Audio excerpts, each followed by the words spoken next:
Welcome to the Noticias El Salvador SV podcast, a space for conversation and reflection, where we explore current events in El Salvador and around the world.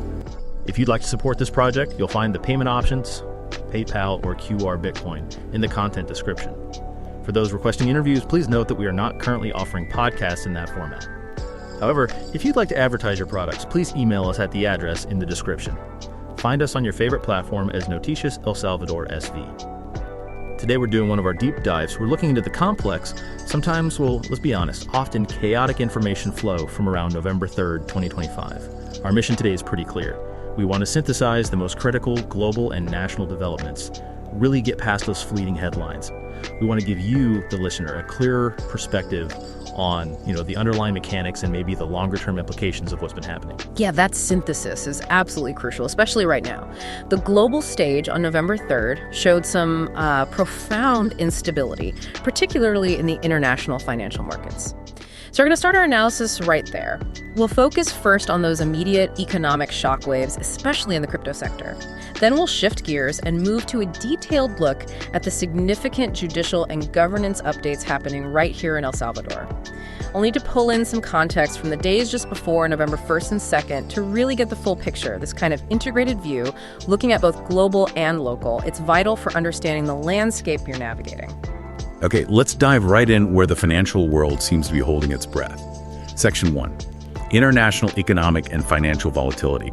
And we absolutely have to start by unpacking that dramatic cryptocurrency market correction.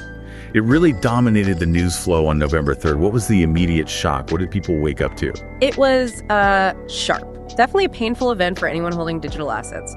The most immediate shock was seeing Bitcoin's price dip below $107,500. Now, okay, people who watch this market know it's volatile, but the broader crypto market didn't just nudge down slightly. It experienced a significant capital drain. We saw about a 3.2% decline in total value. But what makes this particular decline really concerning isn't just the percentage drop, it's how it happened. It was a massive forced deleveraging event. Right, forced deleveraging. You're talking about liquidations there, aren't you? Essentially margin calls that went sour.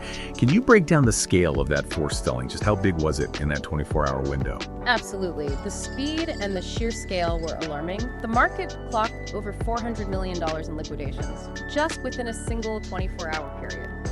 To put that into perspective for you listening, these aren't optional sales. These are forced closeouts of highly leveraged positions. Over 160,000 long positions, basically. Bets that the price of Bitcoin or other crypto assets would go up were just involuntarily closed by the exchanges. And that's a really crucial distinction. It's not just people deciding, okay, I'm selling. No, this is the system selling for them because they couldn't meet their margin requirements anymore. This kind of mechanism, it doesn't just register the loss, it actually amplifies the downward pressure. Exponentially, it can turn what might have been a modest dip into a real panic cascade. Yeah, that explains the short-term shock. But, sometimes these forced liquidations are kind of seen as just market noise, right? The leverage traders getting shaken out. Yeah. What seems perhaps more troubling and maybe signals a deeper crisis of confidence is the action taken by the core holders, the people often called whales or the long-term investors. What did the sources tell us about their activity during this period? See, this is where it gets really interesting. And it's why this correction feels potentially different.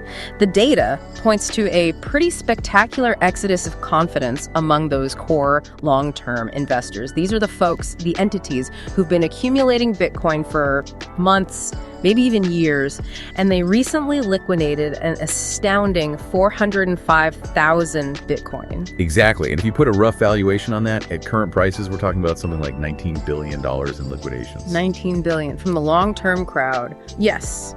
From the most supposedly committed segment of the market. This isn't just small-time retail fear kicking in. This feels like institutional apprehension. When you see long-term holders who usually view volatility as maybe a buying opportunity, when they instead choose to sell off assets valued in the tens of billions, well, it signals a fundamental reassessment of risk. It suggests they might be fearing something deeper than just a typical price dip. Okay, so we've got panic selling, made worse by those forced liquidations, and then you add strategic exits by the real deep pockets. We need to try and pinpoint the external forces that provided the spark here. What were the immediate, tangible catalysts driving this heightened market anxiety on November 3rd? Well, the primary force actually originated, maybe ironically, in traditional finance. From the Federal Reserve, the Central Bank of the United States, they issued some highly restrictive statements. And these statements significantly dampened expectations for future interest rate cuts. Now, this policy stance, it has an immediate direct impact. It strengthens the U.S. dollar. Right. I mean, we often hear that a strong dollar is generally bad for risk assets. But hold on. Wasn't Bitcoin famously pitched, at least partly, as a hedge against inflation, maybe an escape from fiat currency problems? How does the market reconcile Bitcoin's supposed role as this kind of safe haven with its current behavior, acting much more like a high-risk growth asset that just gets hammered by Fed actions? That's the paradox, isn't it? And it's one institutions are really wrestling with right now. While the sort of philosophical case for Bitcoin as a hedge against monetary debasement, that argument still exists in practical terms, especially for institutional treasuries and big funds. Bitcoin is primarily classified as a high-risk, high-growth asset, period. So when the Federal Reserve signals tight monetary policy, the cost of capital goes up, and capital naturally flows back towards safer dollar-denominated assets. It's almost magnetic. This return to dollar safety just reduces the appetite for more speculative ventures, like Bitcoin. In the short term, that risk classification is currently outweighing the long-term inflation hedge story, and that's creating the negative volatility we just saw. Okay, so beyond the big macro signals from the Fed, were there other institutional indicators that sort of confirmed this fear and the subsequent capital flight? Yeah, we definitely observed some significant pressure points confirming the trend. First, there were observable, sustained outflows from spot Bitcoin exchange-traded funds, the ETFs in the United States. Remember, ETFs were hailed as this ultimate gateway for institutional acceptance, right? So when these established, regulated investment vehicles start seeing capital exiting, it signals a declining confidence among those very funds. Second, we also noted a decrease in open interest in Ethereum futures. Open interest, just to clarify for listeners, measures the total number of outstanding futures contracts that haven't been settled yet. A decrease there suggests that traders collectively are pulling back. They're exercising greater caution, reducing their leveraged bets on Ethereum, likely anticipating further downside. Given this extreme sensitivity, let's pivot to the technical benchmarks. For listeners who are maybe tracking this market closely, what are the absolutely critical price points that analysts are watching right now for short-term stability? And importantly, what are the mechanics? What happens if those points are actually broken? Okay, the market right now is really pivoting around two crucial technical levels. The first one is $110,000. This has become a pretty strong psychological resistance level. For the bearish sentiment to really ease off, Bitcoin needs to successfully push above and hold above $110,000. That kind of move would suggest sufficient buying pressure has returned. However, the truly critical level, the one everyone's laser focused on, is the $106,000 support level. This isn't just a line on a chart psychologically, it's a potential mechanical trigger point. Tell us more about that, the mechanical danger of losing $106,000. How exactly does that translate into potentially massive liquidations? Right. If the price breaks decisively below $106,000, it's likely to trigger a severe downward rupture. See, many large trading firms, institutional players with leveraged positions, they have their automated stop-loss points strategically placed just below major support levels like this one. When that threshold gets crossed, it automatically triggers massive sell orders, which then leads to margin calls cascading across the board. This chain reaction forces potentially billions more in liquidations. Analysts are warning that losing $106,000 could rapidly accelerate the price drop toward the next major psychological milestone, which is, that big round number, $100,000. Those margin calls, they effectively create this kind of selling pressure vacuum, accelerating the slide much faster than normal trading volume would typically allow. It's clear the financial thread is incredibly thin right now. Let's widen the lens a bit and try to connect this instability more directly to the political and geopolitical context, particularly in the United States. President Trump's recent statements about the crypto industry and how he's framing its global importance seem pretty significant here. Oh, they are. They're strategically defining the political landscape for the entire industry, really. President Trump recently expressed very firm public support for the crypto sector, but interestingly, this endorsement came packaged with a pointed national security warning. China, he claimed, is, quote, investing heavily and getting very big into Bitcoin and cryptocurrencies right now. That sounds less like just financial support and more like framing crypto and maybe related tech like AI as a necessary component of national competition, almost like a new arms race, but digital. Precisely. That's exactly the framing. He explicitly positioned crypto and AI as fundamental to national competitiveness. He promised to ensure the United States remains, quote, #1 in the sector. The implication being that failing to embrace these technologies would mean falling behind rivals, specifically China. So yeah, this elevates cryptocurrency from just being a technological innovation to being seen as an essential element of the nation's technological and financial superiority strategy. And those statements backing the industry, they came alongside a highly controversial move. His defense of the pardon he issued to Changpeng Zhao, CZ, the co-founder of Binance. How does that pardon controversy fit into this broader narrative of, say, institutional backing or strategic importance? Well, the pardon itself is a powerful signal, regardless of the legal arguments. Remember, CZ had previously pleaded guilty to violating anti-money laundering laws. Trump's defense was highly political. He dismissed the whole legal process as a, quote, Biden witch hunt. He claimed Zhao was just a successful figure caught up by what he called a cruel and corrupt group of people in the previous administration. Now, setting aside the legal merits of that specific case, the political effect is quite clear. It suggests a degree of institutional protection for key figures within the crypto industry.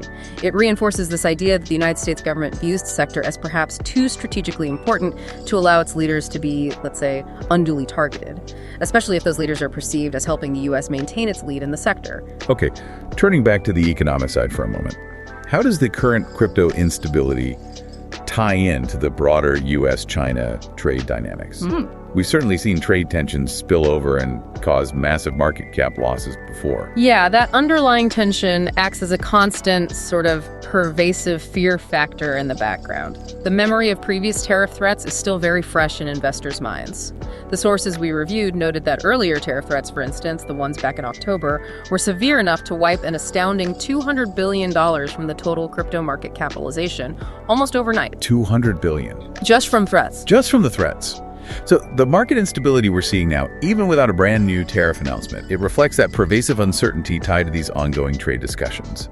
Any geopolitical friction seems to translate almost instantly into digital asset uncertainty, because markets really fear any political move that could disrupt global commerce, supply chains, and crucially for crypto, access to any Chinese-based crypto infrastructure or mining operations. So while Bitcoin is desperately fighting to hold that technical support level, its closest competitor, Ethereum, is also struggling, though maybe for slightly different reasons. What are the key trends affecting ETH amidst all this market turmoil? Yeah, Ethereum or ETH is definitely dealing with the overall market anxiety. We see that reflected in declining interest in ETH exchange-traded funds, similar to the outflows we saw from Bitcoin ETFs. However, there's also a fascinating sort of structural shift underway specifically for Ethereum. We're observing a noticeable migration. Capital and even hardware resources seem to be moving away from traditional cryptocurrency mining and staking operations and towards pursuits related to artificial intelligence processing. Interesting. Why is that happening now specifically? What's the draw? Well, it suggests that large investors and, technology operators are chasing what they perceive as higher, maybe newer growth areas right now. AI, as you know, requires immense computational power. And those who previously invested very heavily in crypto mining hardware are now shifting their operational focus. They're trying to capitalize on the AI boom. This shift inevitably draws attention and capital away from the core Ethereum ecosystem. It complicates its recovery path and could potentially even reduce the decentralization of its staking pool over time if the trend continues. Ultimately, the big question for listeners has to be about resilience, right? If retail investors are fleeing, leveraged positions are getting liquidated, and even Ethereum is seeing capital diverted elsewhere. What force is acting as the anchor? What's stabilizing the sector for the long haul, if anything? The primary stabilizing force, increasingly, is the institutional investor base. And this distinction is really vital for understanding how the crypto market has matured or is maturing. Unlike retail traders who often act based on impulse or fear, selling at the bottom institutions, we're talking large investment funds, corporations. They approach volatility much more systematically. They have disciplined risk management frameworks in place. They often view market dips, even severe ones like this, as potential strategic opportunities, chances to accumulate assets at a lower cost basis over time. This growing institutional infrastructure focused on disciplined long-term entry points. It suggests the sector is actually far more resilient now than it was in previous cycles. It helps anchor it against these short-term panic waves. Their presence provides a kind of floor that simply wasn't there when the market was dominated almost solely by retail speculators. That distinction, systematic versus impulsive, seems like a really core takeaway from all this economic instability. It implies that while volatility is definitely high, maybe the sector's foundation is actually deepening. Exactly. You could call it market maturity, although it's certainly painful maturity for many involved right now. Okay, shifting gears now. We need to take a quick but important scan of other critical international developments that happened around November 2nd and 3rd, things beyond the financial world.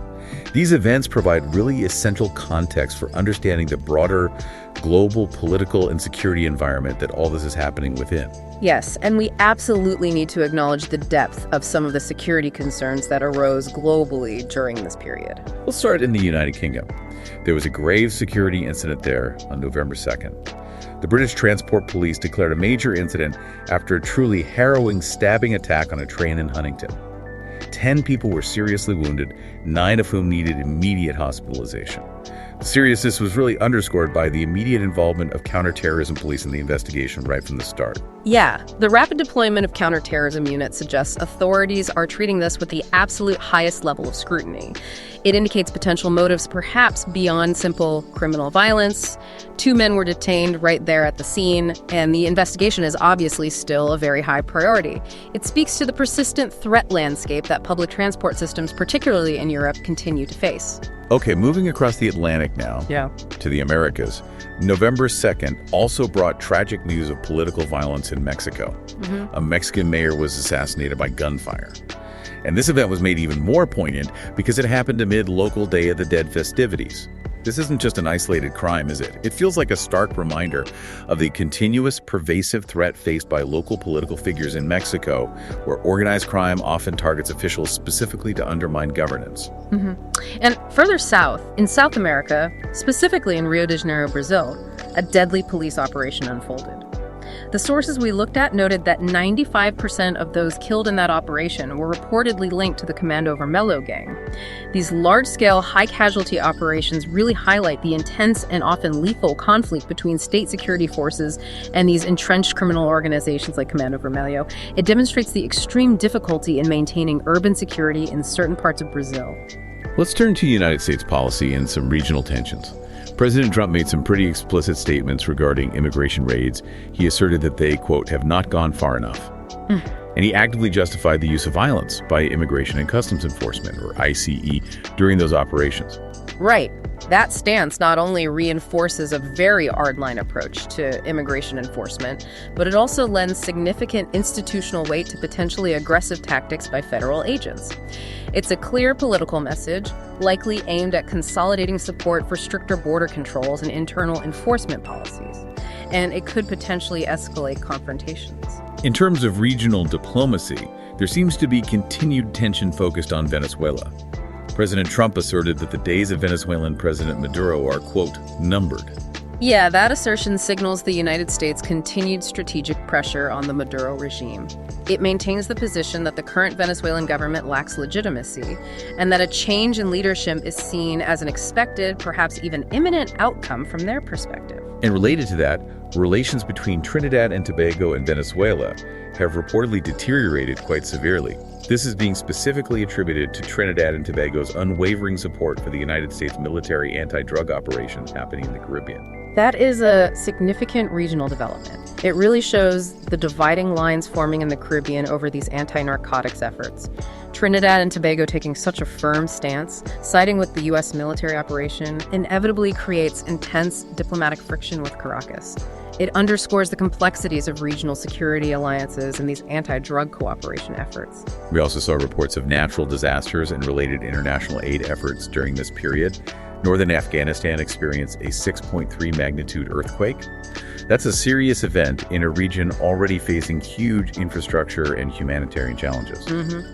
And earlier in the week, actually stemming from Hurricane Melissa back on October 29th, Jamaica was officially declared a catastrophic zone. That designation is important because it allows for increased international aid and resources to flow in to begin what will be a long and difficult recovery process there. Finally, in the Middle East, there were a couple of significant developments. Israel reportedly received the bodies of 3 alleged hostages. And in addition to that deeply personal news, there was a major humanitarian and infrastructure development. A $100 million donation was designated specifically for the reconstruction of an Israeli hospital that had been previously targeted by an Iranian attack. Right, that hospital reconstruction funding is a notable act of international solidarity. It emphasizes the need to restore critical civilian infrastructure, especially healthcare facilities, after conflict. Okay, that covers our vital global scan. Now let's pivot our deep dive back home to El Salvador. We'll focus now on the national economy and critical infrastructure data, particularly as reported around November 3rd. And I think we have to start with the long-term structural liabilities facing the country, the big numbers. Yeah, this section reveals a domestic financial reality that's marked by, well, both some positive performance in key exports, but also some really severe structural challenges. We absolutely must start with the most daunting figure, confirmed by the Central Reserve Bank, the BCR, the state pension debt. This liability has now reached a staggering $11.07 billion. $11.07 billion. That's just an immense fiscal obligation. What does that kind of debt figure actually mean for the average Salvadoran citizen, particularly, say, someone who's young right now or just entering the workforce? Does this liability restrict the government's ability to fund other essential services? Oh, absolutely. It creates a massive fiscal constraint for someone entering the workforce today, an $11 billion state pension debt. While it raises serious questions about the long-term solvency, the sustainability of the public pension system itself, it's a huge long-term burden on the state's finances. It forces incredibly difficult decisions down the line. And yes, it absolutely limits the government's flexibility to aggressively fund other necessary investments, things like new healthcare systems, advanced educational infrastructure, major public works that aren't related to pensions, because so much future revenue must be allocated just to service this enormous existing liability.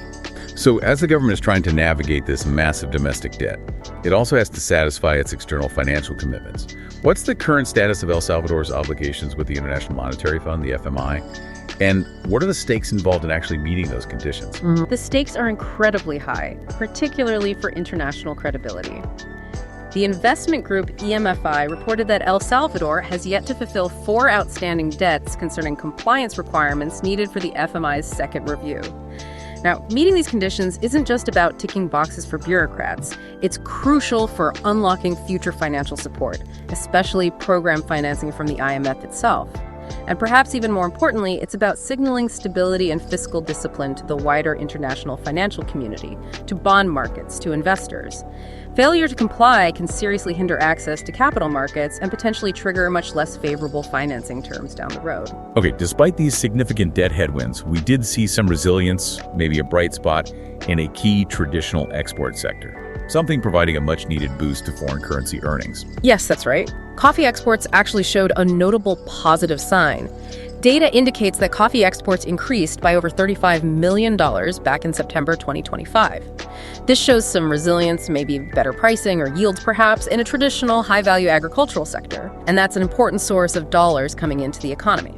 However, that positive export figure seems to be sharply contrasted with other data suggesting El Salvador might be losing ground in overall trade volume compared to its neighbors. Right, and this is a critical indicator if you're thinking about long-term economic competitiveness.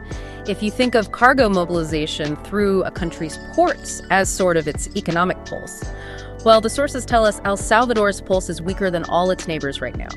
It registered the lowest increase in port cargo mobilization across all of Central America in 2025. This low growth suggests a couple of potential problems. Either overall trade activity involving El Salvador is lagging behind the region, or El Salvador might be losing regional market share to other countries, perhaps Guatemala or Honduras, who are presumably facilitating trade and logistics more efficiently.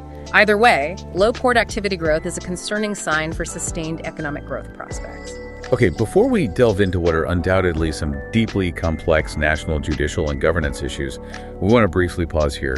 We do want to remind you, the listener, that this kind of deep dive, with its comprehensive analysis drawing from all these complex sources, well, it's only possible thanks to your support. If you find value in this thorough analysis, please do consider collaborating or donating. That's right. Your contributions are what allow us to conduct these really in-depth explorations, to move past just the headlines and deliver synthesized, critical analysis on both the global markets and domestic policy here. You can support us easily through PayPal or by using the Bitcoin QR code. You'll find both of those options right there in the content description. We genuinely thank you for enabling this work. Okay, returning now to the domestic situation here in El Salvador, let's look briefly at infrastructure investment and also the persistent threat of cybersecurity facing the financial system. Okay, on the infrastructure side, the government is making some notable investments, particularly in the education sector. Reports indicate $61 million has been invested in reconstructing 70 schools across 6 different departments. Furthermore, 254 additional schools are currently reported to be under construction right now. This effort seems aimed squarely at tackling that long-standing need to modernize educational infrastructure across the country. That's certainly significant public investment. But turning to the financial sector, stability there faces a very modern, rapidly evolving threat.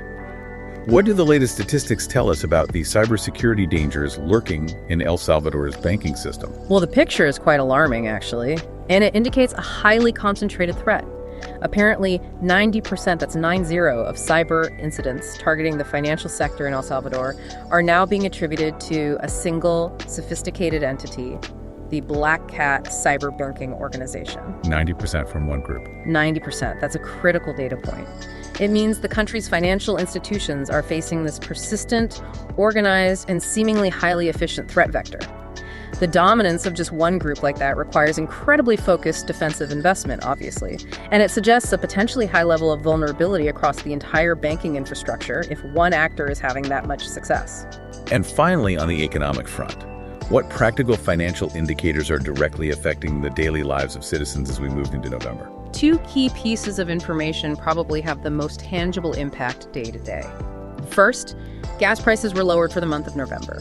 That offers a slight but practical reprieve for consumers and transportation costs.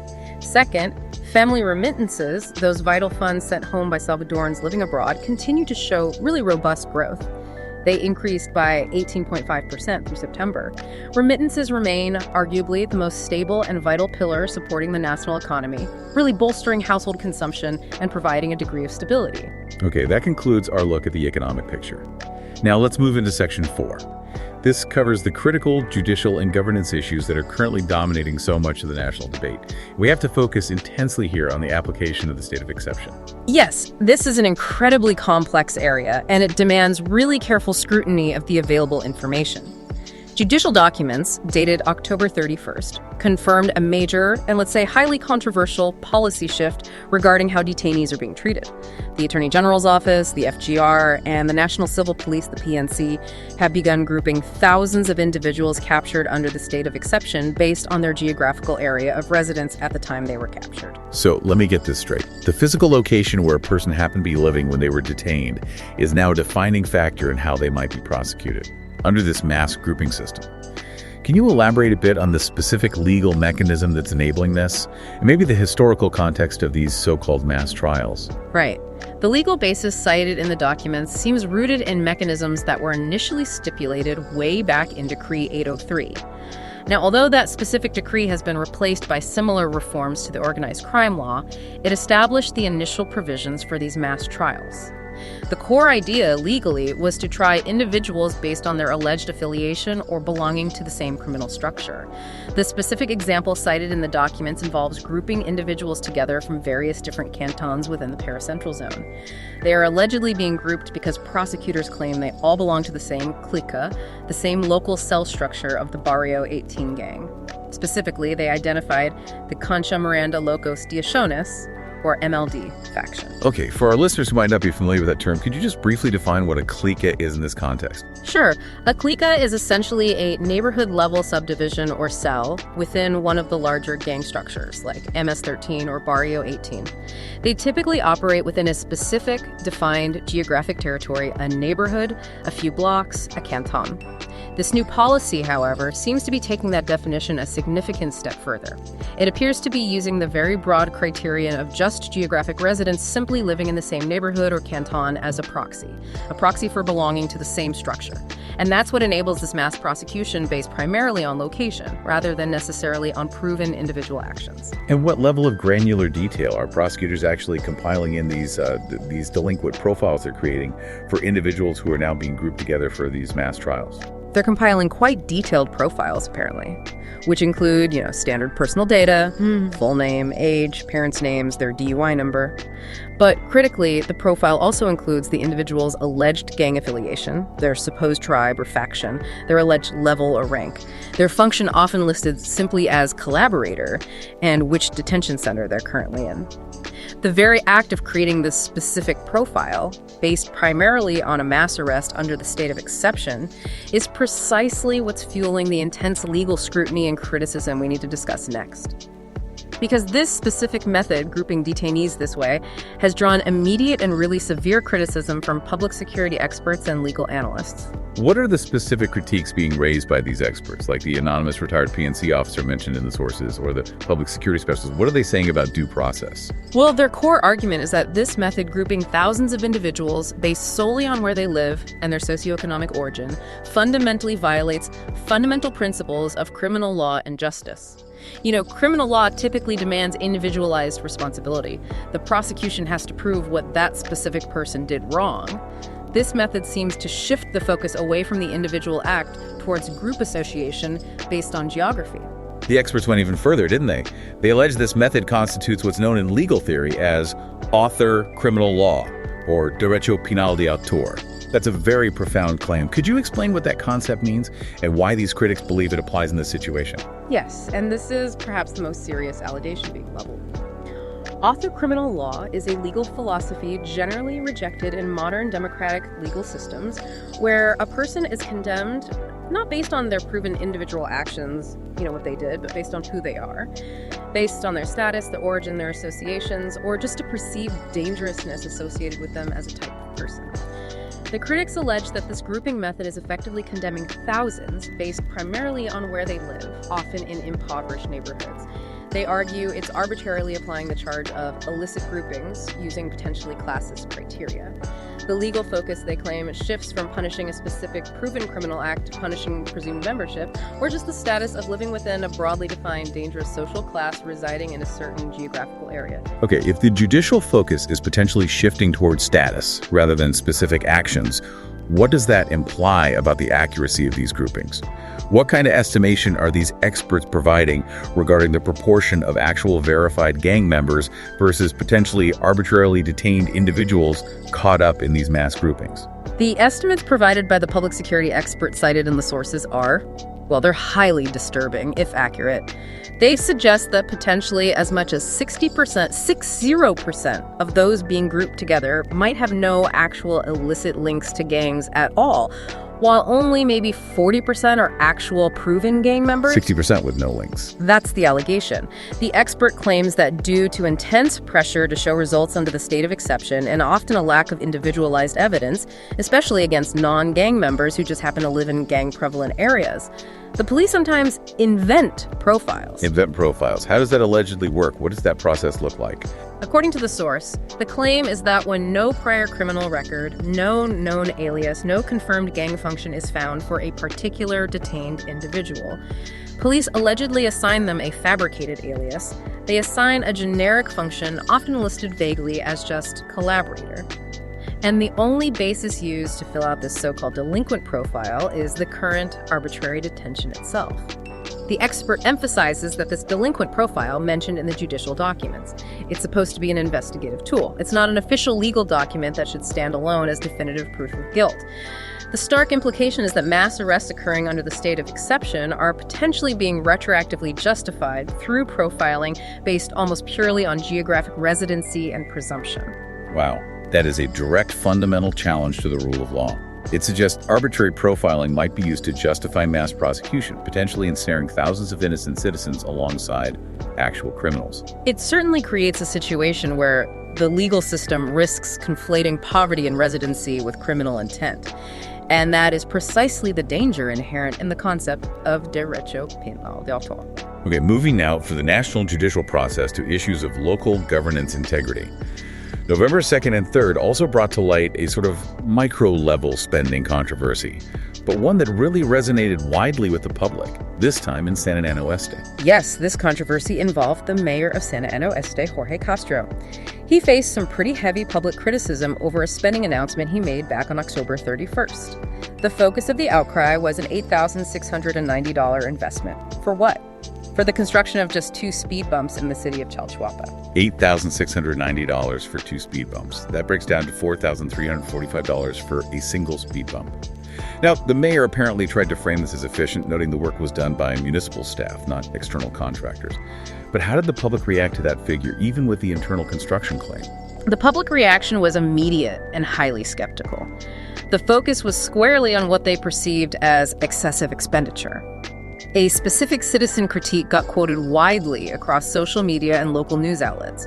The quote was simply, "With that amount, a whole street is paved." And that quote really crystallized the public's perception, didn't it?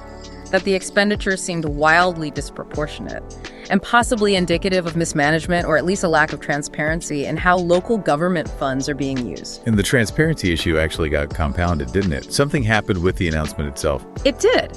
The public skepticism intensified significantly when the original social media post, the one detailing a cost breakdown, was subsequently deleted.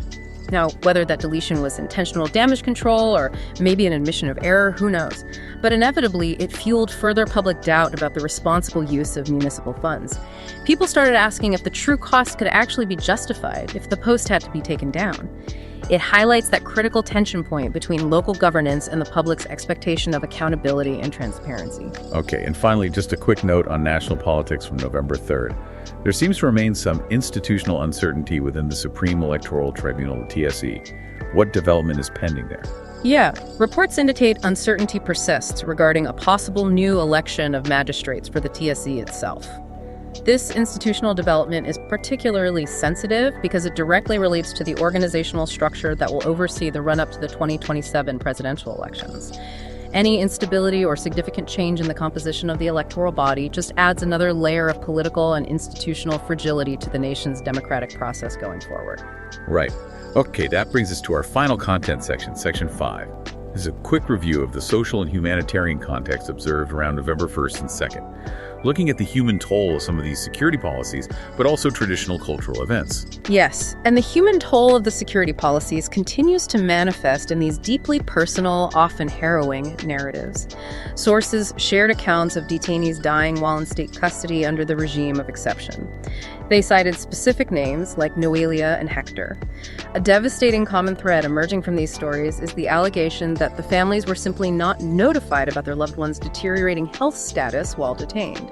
And tragically, in these reported cases, both individuals died before being formally condemned or sentenced for any crime. And the sentiment expressed by the grieving families, as reported, is just incredibly wrong, isn't it? It is.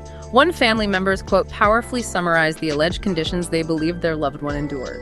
In prison, they treated him like an animal.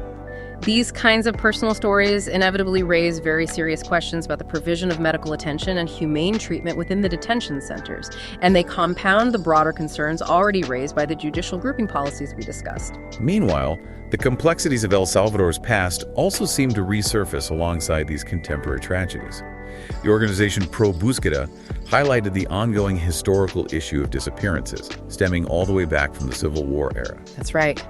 They noted quite poignantly that many parents of the disappeared in the war are dying without knowing the truth. It's a powerful statement because it links the current security crisis with its issues of arbitrary detentions and deaths in custody to this long, painful history of unresolved trauma and lack of accountability regarding missing persons from the conflict.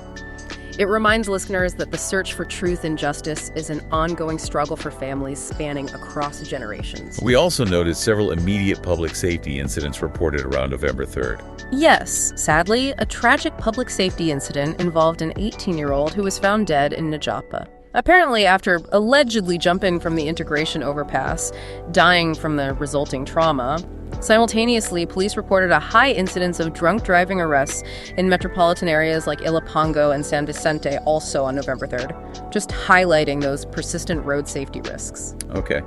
And on the health and climate front, what specific precautions were doctors advising as we entered November? Doctors were advising citizens to prioritize getting vaccinated and also to take general climate-related precautions. This advice was seen as critical because a cold front was anticipated to arrive soon, bringing those strong northern winds. These conditions often lead to an increase in respiratory illnesses, so specific preparedness was recommended. And finally, there was a social alert focused on animal welfare. Yes, animal rescuers issued warnings about what they described as a significant surge in animal abuse cases. This included things like deliberate poisoning and abandonment of pets. This was happening despite the existence of a current animal protection law. It indicates that challenges clearly remain, either in the effective enforcement of that law or perhaps in increasing public awareness and basic compassion regarding animal welfare. Okay, and just to end this section on a more traditional cultural note, the first 2 days of November were, of course, dedicated to the observance of the Day of the Dead across El Salvador. Yes, it remains a hugely vital cultural tradition here. Observances involve the widespread use of flowers to honor the departed. We saw references to the specific cultural tradition of canchules practiced in Nahuizalco. And, as expected, large crowds gathered at major cemeteries, including Los Ilustras and the San Salvador Centro Cemetery, really demonstrating the enduring importance of honoring ancestral memory in Salvadoran culture. And just globally, for a much lighter piece of cultural news to round things out. Right. Mariah Carey was officially noted as having inaugurated the Christmas season on November 2nd, which, for many around the world is the universally recognized sign that the holidays are officially upon us. And closer to home, there's also building anticipation for the upcoming return of the singer Mon Laferte to perform in El Salvador, providing a notable cultural event for people to look forward to in the near future. Okay. Let's try to unpack all of that now. Let's provide a concise, maybe 60-second summary for you, the listener. We'll outline the 3 key conclusions that really stand out from our deep dive into the information flow from early November 2025. First, global financial risk. The cryptocurrency market experienced a major sharp correction on November 3rd. Bitcoin fell below $107,500. This drop was amplified by a huge $400 million liquidation cascade, and critically, the strategic liquidation of roughly $19 billion in assets by usually steadfast long-term holders. The instability was driven primarily by those restrictive Federal Reserve signals strengthening the U.S. dollar, and also that lingering U.S.-China geopolitical trade uncertainty. Right now, Bitcoin's short-term stability really hinges precariously on that critical $106,000 support level. If that breaks, it could trigger far greater mechanized market panic. Second, El Salvador's rule of law challenge. Judicial documents confirmed a profound shift in how the state of exception is being implemented. It involves utilizing geographical location and socioeconomic origin to group thousands of detainees together for mass prosecution. This process is facing intense criticism from legal and security experts. They allege it constitutes potential author criminal law, judging people based on where they live and their perceived status, not proven individual actions. And there are serious allegations regarding the potential fabrication of criminal profiles for individuals where no prior illicit links are actually found. Third, domestic economic strain. Despite some positive gains, specifically that $35 million plus increase in coffee exports through September, El Salvador faces substantial structural macroeconomic challenges. These include, most significantly, that critical $11.07 billion state pension debt liability. Also, worryingly low growth in port cargo mobilization compared to its Central American peers. And alongside all that, 4 pending compliance obligations that still need to be met to satisfy the International Monetary Fund's review process. This deep dive has really highlighted a world reacting simultaneously to profound financial stress on one hand, and intense internal scrutiny over governance and human rights on the other. We sincerely hope this thorough exploration of the sources from those first 3 days of November has provided you with some clarity and maybe the depth necessary to synthesize these complex global and national events for yourself.